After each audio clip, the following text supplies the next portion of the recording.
Give us 30 minutes each week to discover the trends that are shaping the future of retirement with That Annuity Show. We bring you conversations with industry leaders who are revolutionizing financial products, technology, and distribution channels. Now, here's your host, Paul Tyler. Hi, this is Paul Tyler, and welcome to another episode of That Annuity Show. And today I've got an old friend who is finally joining us back again on the podcast as a co-host. Laura, welcome. Yeah, it's great to be back. It's been a minute, as you mentioned, but I'm excited to be back on Taz, back here with you and with our guest today. Yeah. So tell us about our guest. Yeah, absolutely. So we have with us today Miles O'Keefe, and Miles and I recently saw each other down at the Medicarians Conference. And for those of you listening who are there, you'll know that the excitement in the room at the Life and Annuities Forum specifically was loud, it was positive, and it was very impactful. So a conversation that started down in Las Vegas in March spanned us to the episode today. So Miles, without further ado, please introduce yourself. Talk to us a little bit about the work that you do and a little bit of what drew you down to Medicarians. Absolutely. Well, of course, I appreciate you both for having me on. It's certainly an honor and a pleasure to be sharing the podcast episode with y'all here today. But yeah, so to kind of give you a background and kind of how the conference came to be, or how we made our way over there to Vegas. So our family, we've actually been in the funeral home industry for about 160 years. So I'm actually sixth generation coming into the business myself on the funeral home side of things. And it was about 30 or 40 years ago, my father started the financial and estate planning side of the business, really specifically to help families that are, going through that transition where, of course, funeral homes historically, they're really good at two things, essentially: prearranging and then taking care of that family at the time of someone's passing. But a lot of the times, kind of the aftercare steps kind of fall short for the most part. That's with most funeral homes. So my father developed the program to help families at the time of someone's passing, to help the next of kin kind of work through those steps and file, life insurance, and if they're, need a living trust and all these different things. So he had been developing that program for, again, 30 plus years at our family funeral home all along the Gulf Coast. And then it was about 10 years ago, now going on about 10 years ago, we decided, okay, how can we really, push this thing out and do the same thing that we've been doing with our family funeral homes? How can we do that all across the United States? So really, we kind of replicated that program and expanded nationwide. And then from there, like I said, I kind of jumped forward a little bit. I got into it when I was in my early 20s, but I was never really, I never really had the inkling. Of course, I grew up in the funeral home. I was, running around 5 or 6 years old, running around the funeral homes. And but it was something that I never really found great interest in. I didn't see myself getting into the funeral home business really at all. And then in my early 20s, I was 23. My oldest brother passed away suddenly in a car accident. And it was really up to that point in my life, I never really dealt with death that close. Like I didn't really understand what families were going through. So I really I never felt like I had a leg to stand on when I was in my late teens and early 20s. Like, how can I speak with a grieving, widow about loss when I'm just like, wet behind the ears, having never experienced true loss. And that really kind of opened my eyes to, okay, I see what we're doing here, not only on the prearrangement basis, but the estate planning and everything that goes into settling affairs and all that after somebody's passed away. So it was a very big eye opener. And that's what kind of sparked me to get into the industry myself. But again, it was kind of from that I started working with my dad on the financial and estate planning side of the business. So I work very little on the funeral home side, but I work on the aftercare side and the estate planning and financial planning. But as I'd mentioned, we kind of developed this program all together. So it's me, my brother Jules is the president, and then my father, of course, the founder and CEO of MAP, Memorial Asset Protection Plan. And that is really the financial and estate planning side of the business that we've really launched nationwide over the last 7 or 8 years. And all that kind of leads into, again, while we were at the Medicare conferences over the last couple of years, we've had those discussions of, okay, well, we've partnered with funeral homes, we've partnered with hospice care centers, and, we've partnered with all these different types of, referral partners in ways that we can benefit each other. I mean, ultimately we're benefiting the family. But if we can have kind of one hand and feed the other, and provide the service that particular professional may not provide, and kind of fill those gaps, we feel that there was a major need to do that in various areas, and the Medicare space is one of those areas. So we thought, okay, well, if we go out there and partner with Medicare agents and agencies and IMOs, and they're primarily focused on Medicare, they're fantastic in that space. But a lot of the times they're just working on in the Medicare space, but they never really move into that financial planning and estate planning and help the family with other potential services, that are available to them. So essentially that's kind of what led us to, okay, well, let's start reaching out to Medicare agents locally, kind of see how this works and see how we can kind of, feed leads back and forth and help families, and see how we can provide that additional service for Medicare agents. And that's what ultimately prompted us to go out to the Medicarians conference. So that was a completely new experience. I mean, it was fantastic. Because it's a completely new conversation to have. And then for me specifically, I'm not very well versed, admittedly so, in the Medicare space. So all of that space is very new to me.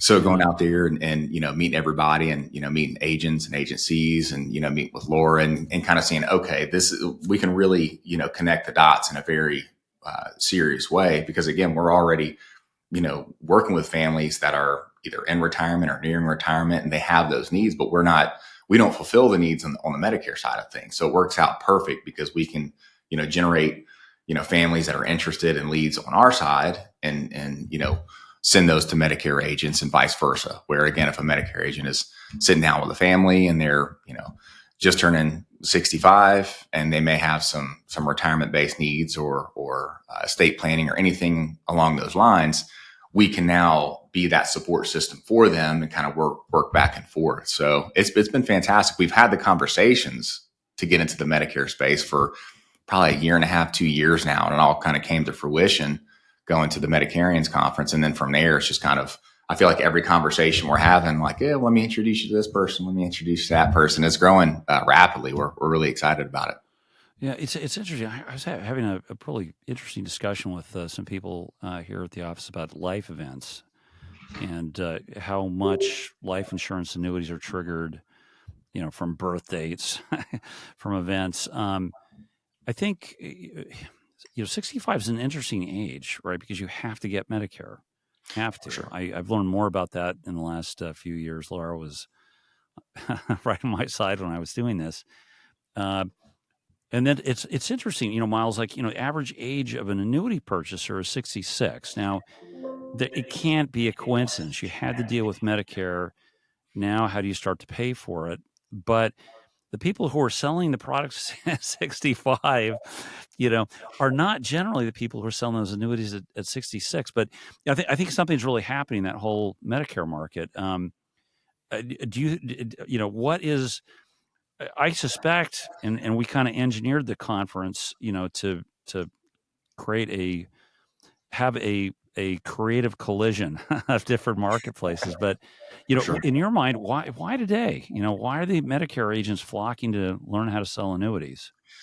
It's interesting. I mean, I feel like it's one of those things where with Medicare specifically in that industry, it is certainly a grind. It's one of those things, and you have to make sure that you're, consistently keeping your pipeline full with, folks that you're currently working with, or families that you're kind of working towards getting them set up, or again, just kind of like that month to month or the open enrollment period. And it's a constant chase, and of course, the primary goal of course is to build that block of business and then have the trailing commissions to where, over the course of years, it's kind of like a slow build. But once you have a steady block of business, you're kind of steady and you can continuously grow on that. But interestingly enough, I feel like with the annuity space, it's just such an easy transition simply because of the age range and the conversation that you're already having, because you're already in a planning phase, because you're already, getting set up, making sure that the healthcare is in order, like you say, the payment plans, and just kind of you're already in that planning phase. So it really just makes perfect sense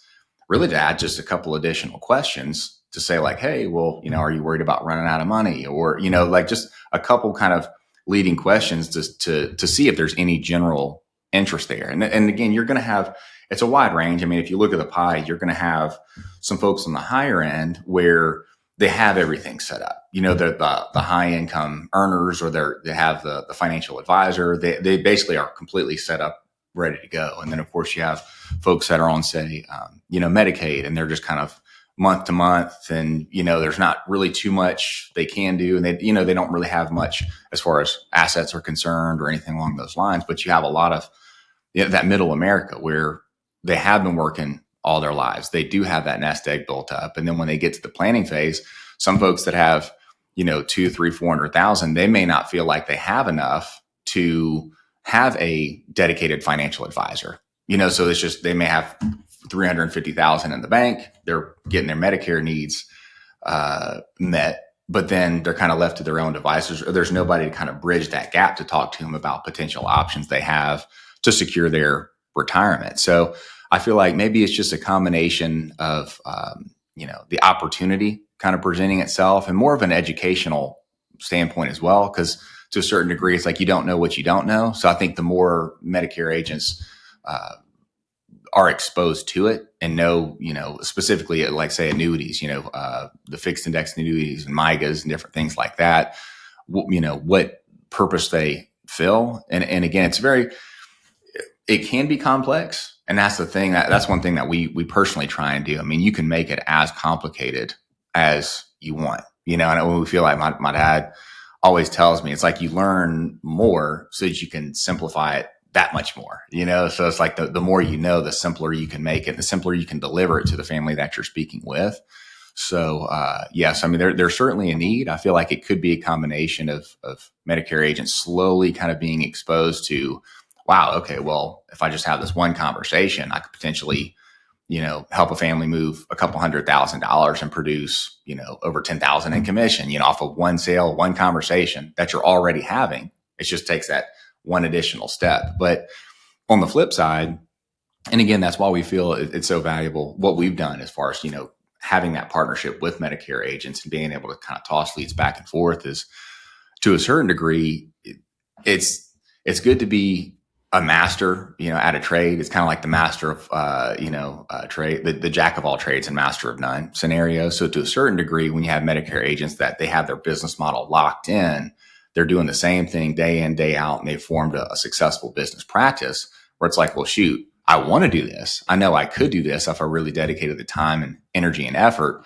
but heck, who has the time in the day? Life just keeps on ticking, and you're, continuously doing that on a day in, day out basis. So you have it's kind of broken out into 3 categories. You have the Medicare agents that, do know about the financial planning side of things and annuities and all that good stuff, but have no desire to get into it. You have some Medicare agents that are learning, and they're trying to kind of get into that field and kind of learn that additional trade to then provide that to their clients.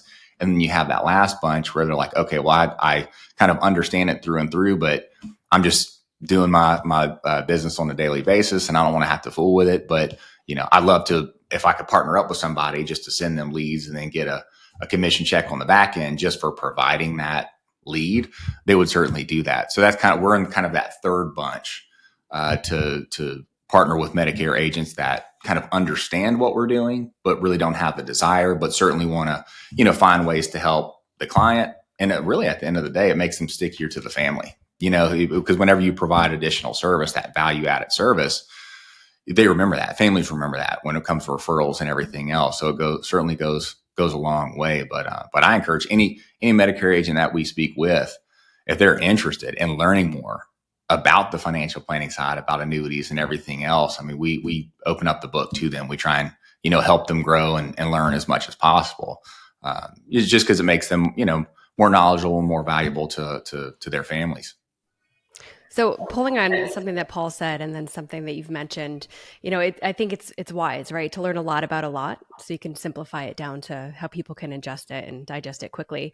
So talk to us about, being in such a human-centered industry. These are all relationships. The relationship matter. The trust factor truly matters. Talk to us a little bit about, the network you've built in terms of technology. How has tech either enabled, or maybe it hasn't enabled, what you all have been able to do, but more so, where does it play? And then the balance that agents should be aware of when they're working through that type of relationship.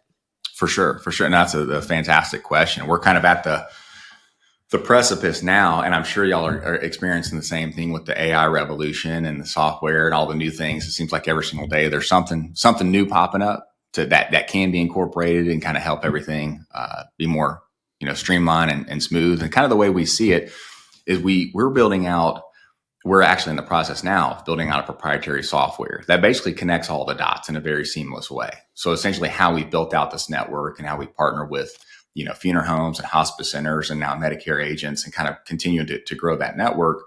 We're building out the software really specific to our business model. So the software really is a pivotal part in making sure that the dots are connected and making sure that everything is a very smooth and streamlined way. And I will say specifically when it comes down to the human aspect of it, it's actually imperative that the software supports what it is that we do, but it can never replace that human touch because a lot, at least on the funeral home side of things, it's a very sensitive market. I mean, we're working with families that, have just lost a loved one. Now we could be, we do work with families on a pre-need basis, but it's still sensitive because you are still talking about death. That's still kind of how some of these conversations are starting. But at the end of the day, you have to have that delicate balance of, you have to have the software to make sure it supports the system in a very, a smooth and streamlined way to where whenever we say, hey, you're going to be contacted by, Mr. John to talk about your, estate planning and to set up a living trust, we have to make sure not only the attorney that we're speaking with is vetted, understands the situation whenever we're making that pass off. We can't be one of those things where, I just happened to miss the appointment because again, we're working with families that they're completely distraught. We're taking that active step to get their appointment set on the books and make sure that they're set and ready to go and understand who they're talking to and why and what they need help with. So it does take that certain level of care and empathy to make sure, again, the software is more so just the tool to make sure that the humans are kind of connecting the dots in the right way. Because at the end of the day, we are working with families, and a lot of these families, again, have lost loved ones. So we have to always keep that at the forefront. So the software is always supporting that. So even with AI, where, again, it's growing in leaps and bounds, but that is really only to support the back end. So any conversations that we're having with families, whether that be, over the phone, via Zoom, through email, through text, that's always that human connection. So it's really just to kind of support that system right up until, again, you're having that direct conversation. But software, it's interesting. We're in an interesting time period where I would say, I guess in my lifetime, over the last 3 or 4 years, this is really the first time that I feel like software and AI and all these different things have pushed the envelope so much where a lot of industries that were like surefire, oh no, you can never replace that with AI. It's pushing it. We're pushing it now. But the good thing is, what we all do, it requires that human touch. At the end of the day, you have to have that human touch. So as much as the software is imperative and is truly imperative, you still have to have that human touch and again, handle all these families with care, whether somebody's passed away or not. Even on the Medicare side, if you're dealing with somebody that's 67, 68, and they're trying to get their affairs in order and they have all their money in the stock market and they see it's kind of fluctuating up and down right now. There's only so much software and AI and different things can help that. You still have to have that human touch to be able to fulfill that need and see where they need help. Yeah, well, you almost are in the change management business. I'm thinking, you're working with funeral directors, trying to get them to talk about finance. You're now talking to Medicare agents, getting their clients to talk about annuities. Maybe we start with on the funeral home. If we talk about life events, death is kind of like the mother of all life events, right? No doubt about it. Yeah. Yeah, it's life-changing for insurance agents who actually have the opportunity to deliver a death claim check. I don't know, Miles, have you ever done that? Personally, I never have. Now on the pre-need side, because before I really Okay. went headfirst into the financial planning, for probably 3 or 4 solid years, I was doing pre-need. So I had the opportunity to do that. But yeah, delivering a solid death benefit check to a survivor is massive. I mean, it truly Yeah. is. It's life changing in a really tough time. Yeah. So, unfortunately, my mother-in-law just passed away, and the Oh, wow. funeral home did a great job. I heard from my wife taking care of a lot of these basic things you just don't want to think about, like telling Social Security, telling the credit card companies, telling Sure. I'm sure you've got your whole checklist there, and it makes people feel really good. What's your strategy? If I'm a successful funeral director, I'm empathetic, I've got a formula down. Now you're asking me to ask a couple new questions. How do you get me to do that and feel good about it? For sure. Yeah. So a lot of the times, funeral directors by nature and funeral home owners, I mean, really in any industry, I guess it's tough to change whenever you've done things the same way for years, for decades, So a lot of the time what we do is we operate kind of on an aftercare basis where, again, with the funeral homes that we work with, we do give out printed material and basic marketing pieces to show, okay, well, if you do need help in any one of these areas, you can certainly reach out directly to us. So we have that, on an at-need basis on the packets that are given to the families. Again, and that's, branded to the funeral home. Everything is very seamless and streamlined, and everything is basically white labeled to that funeral home. But we try and put it less on the funeral directors and the funeral home owners, and try and take as much of that off of their plate as possible, because I mean, they're working hard to try and serve that family in the moment. And then on the aftercare basis, I mean, the second you get done dealing with the family, you may have 2 more families that day that you have to meet with to start the arrangement conference for their funerals that are going to happen later on in the week. So it's just kind of like this constant revolving door, and it makes it extremely tough on funeral directors to try and maintain, because you're trying to do the best you possibly can to make sure that the service goes right, that it makes it almost impossible, because there's only so much time in a day to really serve the family on the aftercare, the at-need basis, So a lot of the time what we do is we've created a program where we will contact families after the fact based on whatever it is, however the funeral home wants us to be in contact with that family, whether that be a follow-up complimentary call, text, or, send a quick email or mail something out to them. A lot of the funeral homes, there's kind of different ways that we go about contacting their families, but we kind of allow them to say, okay, well, yes, I would love for, a month out, if you could just perform this complimentary follow-up call, let them know these are the different services that are available to them. And then we'll kind of hash it out at that time. Like, okay, these are all the different things that need to be taken care of, and we will connect you to the right professional. So we try and take as much of that off the plate, of the funeral director as possible, because again, they have an extremely tough job, and it never stops. It's just kind of a revolving door there. So we try and take as much of that responsibility off of their plate as possible. And that, again, that comes from kind of like that aftercare call, the complimentary call, the text, the email, or the direct mail that's sent out to them. It might seem like a slightly strange question, but curious in terms of, how trends that we talked about earlier are affecting elements of business, or how we communicate and how messaging gets across.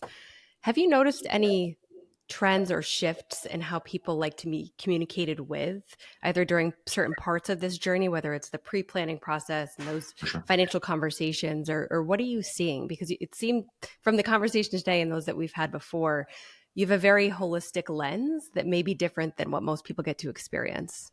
Yeah, no, absolutely. That's a fantastic question. Yeah, so a lot of the times, because when we're speaking with these families, whether it be on the pre-need, the pre-planning basis, or the at-need, the aftercare side, and the funeral home business itself, a lot of the times you're planning something and you're going through that life event, or you're planning for that life event. So whether it's on the pre-planning side or the aftercare side of things, these are things that you really have no choice but to take care of. And if you don't, it could cause, catastrophic consequences, not only in the short term, but the long term as well. But a lot of these conversations, they really have to take place to some degree. You have to get your affairs in order because, accounts are shifting. You're having to close this down. You're having to apply for life insurance, or maybe your, father passed away and you're receiving his qualified retirement account. And all of a sudden, okay, if you cash this thing in, you're going to get hit with a $150,000 tax bill that you're unaware of. I mean, we've had families, and I'd probably say at least once or twice a month, we will get a hold of a family where they are in the process of cashing out a qualified retirement account, which basically just means the taxes have yet to be paid, and they're completely unaware. So they think they're cashing it in. It's almost kind of like a life insurance where you're getting that tax free, but they're cashing in a qualified retirement account. And all of a sudden, tax season's going to roll around a few months from now. You're going to get hit with a $60,000 tax bill. So we've been able to kind of have those conversations preemptively to say, okay, wait, hold up. You can, of course you can do this, but you have to understand the consequences of what comes with that. So a lot of the times, as far as the communication is concerned, whether it be a quick, phone call to kind of go through some of those steps, sometimes again, it could be just a quick 5 or 10 minute call and nothing takes place, where we really don't help them in anything, where it's just almost just like a complimentary check-in to see, how the funeral home did and anything else that we can be of service to them, or just kind of let them know we're available for them. And then sometimes, I mean, there's some families that we work with still to this day where we speak with at least once a month that we've been dealing with for 3 or 4 years, where it's just a constant follow-up. I'll say a big shift happened during COVID, I would say, because a lot of the time before COVID, to hop on a Zoom or FaceTime or Google Meet, it was like unheard of, especially if anybody, probably say 50 years or older. It's like, of course, I'm not going to do a conference, like a video conference. It wasn't even really like in the realm of possibility.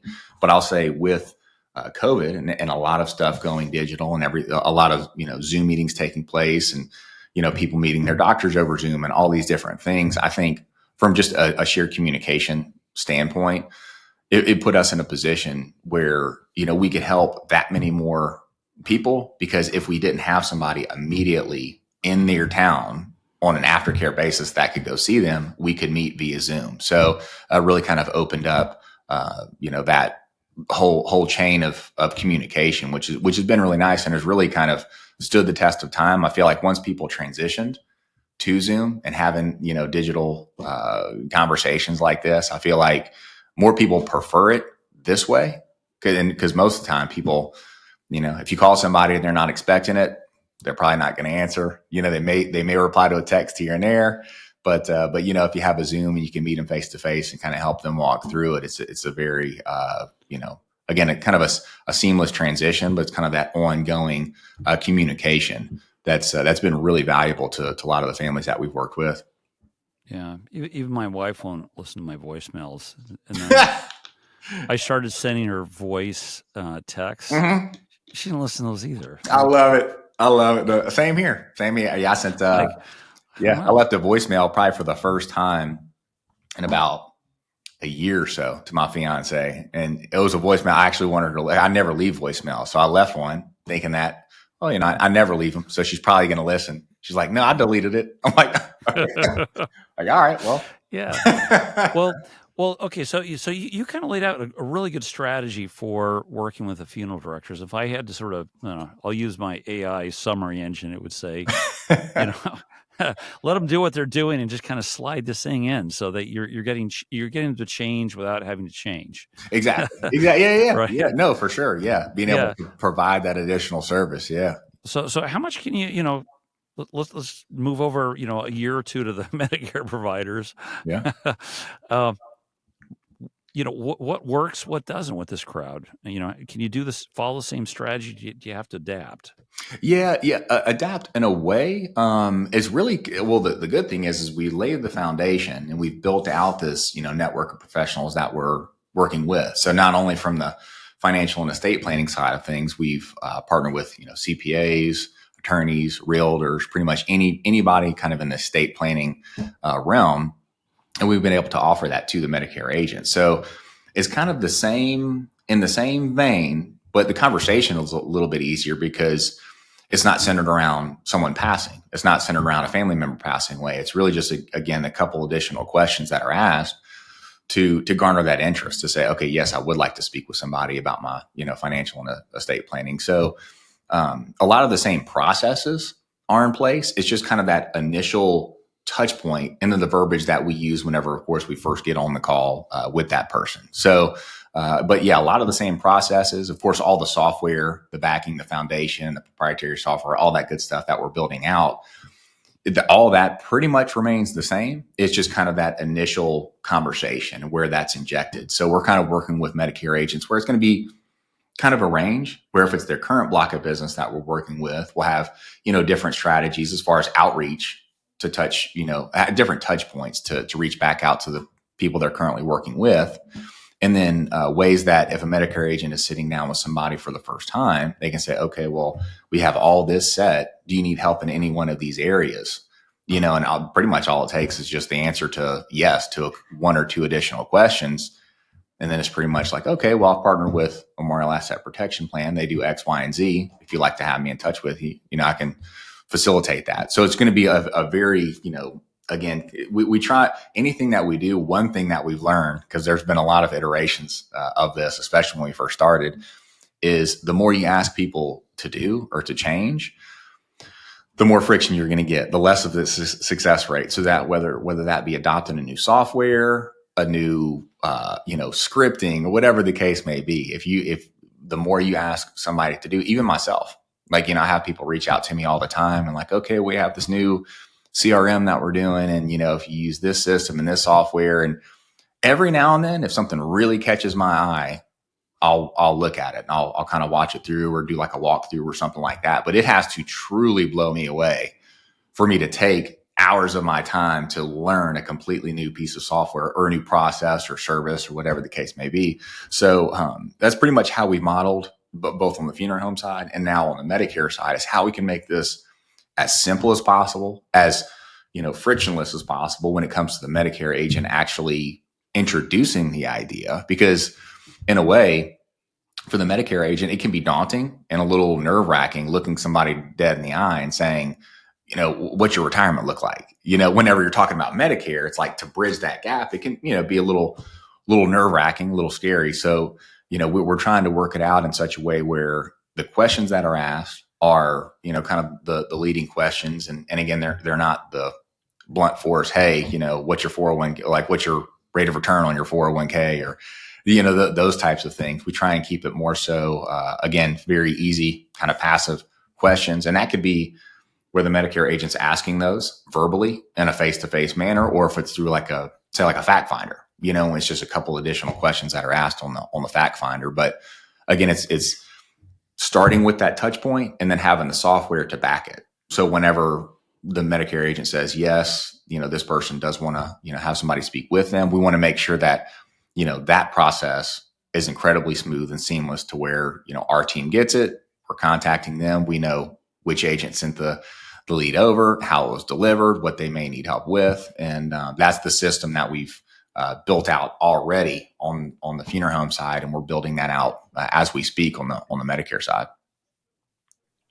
So to kind of harken back to a little bit of the conversation that took place in Vegas, if someone's listening to this and they're interested in looking within their own book of business to say, hey, I've been selling, Medicare, maybe I'm looking to sell annuities or vice versa. What is one tangible tip you could give someone where they could feel like they can start today and at least to either better understand it or to go down that path? I would say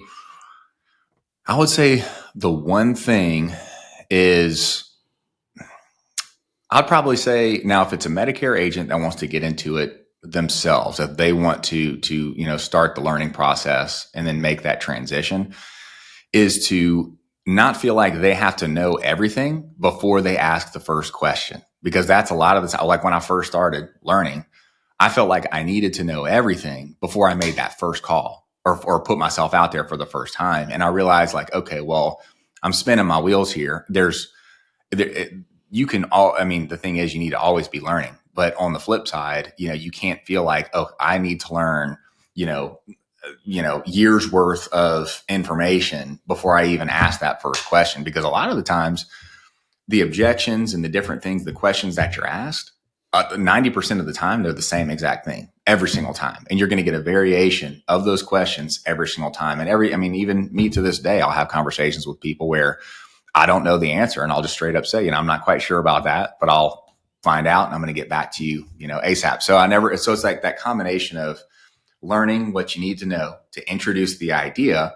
And then whenever somebody asks you a question that you don't know, tell them you don't know, and then go learn it, and then come back. And then once you kind of built up that little knowledge bank, soon enough, there's not going to be a question that you're asked that you don't know the answer to, or something that you can give them. Like I say, even nowadays, I've had some people, throw out questions to me where I'm like, well, okay, that's interesting. Never been asked that. And I appreciate it. I'll let them know, like, I've never been asked that, so I don't know the answer, but I'll find out and get back to you. So I feel like that's kind of the one thing is to, if you want to go into that realm, is to don't feel like you need to know everything. Just, know a little bit, start learning, and as you learn, you'll grow. And the questions that you're asked, you'll learn more and more, but don't be afraid to put yourself out there and be worried about somebody asking you a question that you don't know the answer to. I think that's kind of the first thing, is jumping past that fear.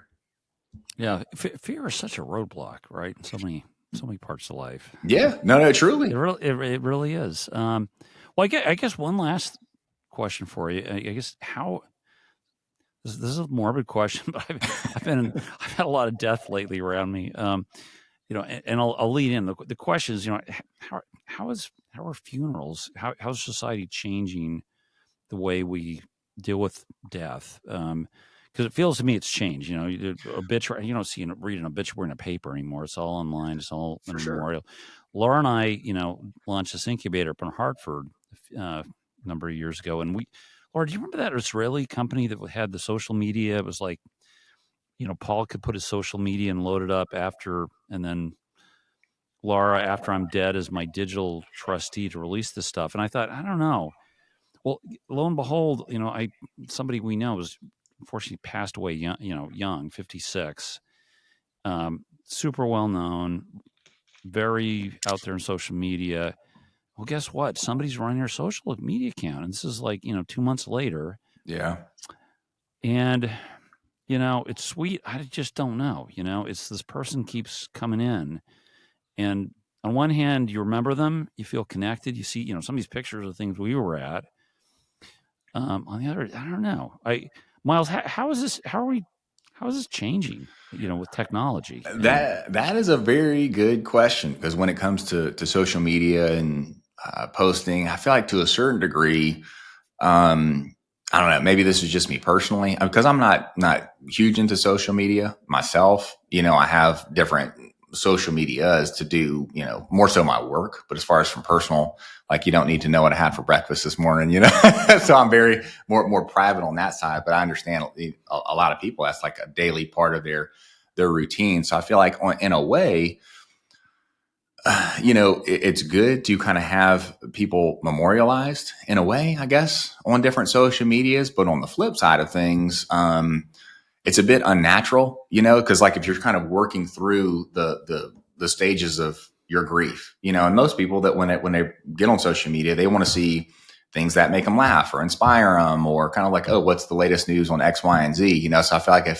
if you have a level, me personally, and again, this is just me, if any of my loved ones pass, they will not be getting update, we're not going to be operating or posting updates or posting old picture. Maybe, once a year, every so often or something, post something on our personal social medias, but to constantly be reminded. And again, this is me personally. And it's like, if I want to look at my loved ones' pictures of somebody that's passed, I prefer to either go to my phone, go to photo album. I want to seek that out versus you hopping on Facebook and you're scrolling through and you see a meme and then below it, like, happy, 4th of July. And it's the person that passed away, 6 months ago. I'm like, that's honey, don't forget to rebalance your annuity. Exactly. Yeah. So, but it's different. It is certainly different, because before a loved one would pass away, the obituary would be posted. And then from then on, it's like, you're just kind of sharing it, yourself, with family or whatever the case may be. But nowadays, with just the rise in social media over the last, 10, 15, 20 years, it's going to be wild. I mean, when we really push this thing out, say 20 or 30 years from now, I mean, there's going to be millions, and I mean, there are probably already millions and millions of people out there that have passed away where their account is either completely dormant or they have a friend of theirs or family member repost it on their account. So it's kind of like a weird Black Mirror episode that we're in, or that we will be in, if not already. Yeah. Yeah, Laura's like, what show did I get on here? I mean, it's a fair and valid question, because I do remember the individual we spoke with, and it was interesting. And even, at TEDx Hartford, we had a gentleman speak about memorializing and the legacy and living legacy, and what does that look like, and should you or can you keep living after you die? So it's just an interesting conversation that kind of twists your mind, right? And I think we're all wired a little bit differently, so we react differently to it, right? And through exposure and culture, et cetera.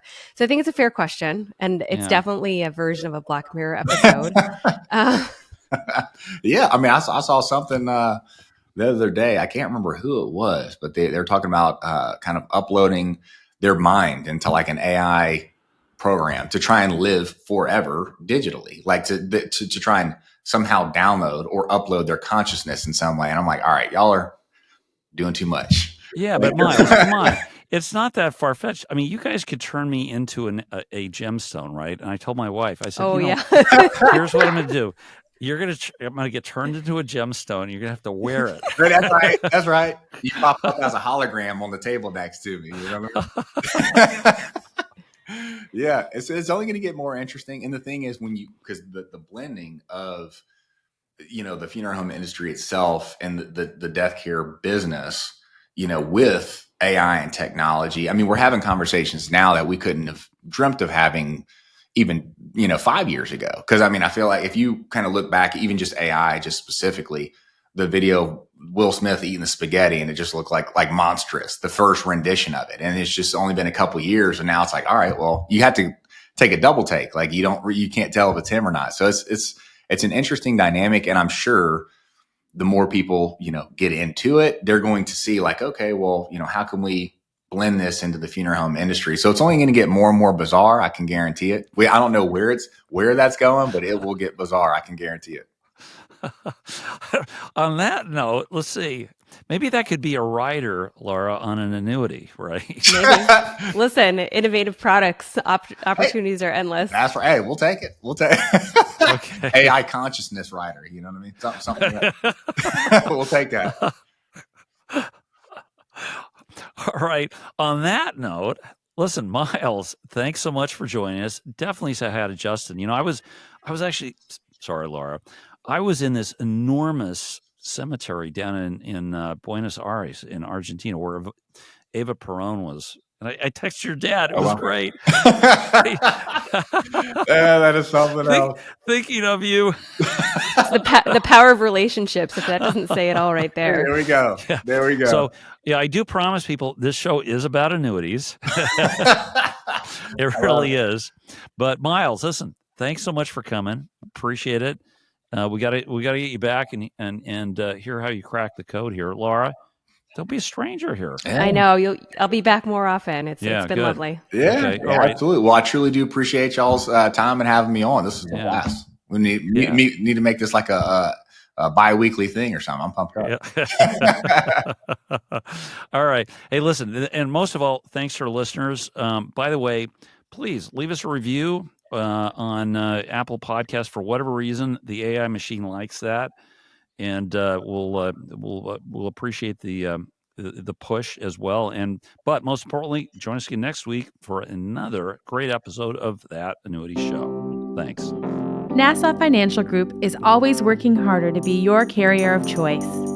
We build products that help protect people's savings and are dedicated to providing you with best-in-class service. We seek to keep things simple and have your back in the years to come. Nassau is headquartered in Hartford, Connecticut. Learn more at nfg.com. Zinnia, an Eldridge Industries business, simplifies insurance. It delivers comprehensive solutions for the industry's most critical needs and creates the modern rails of the insurance industry. To learn more about Zinnia, please visit zinnia.com.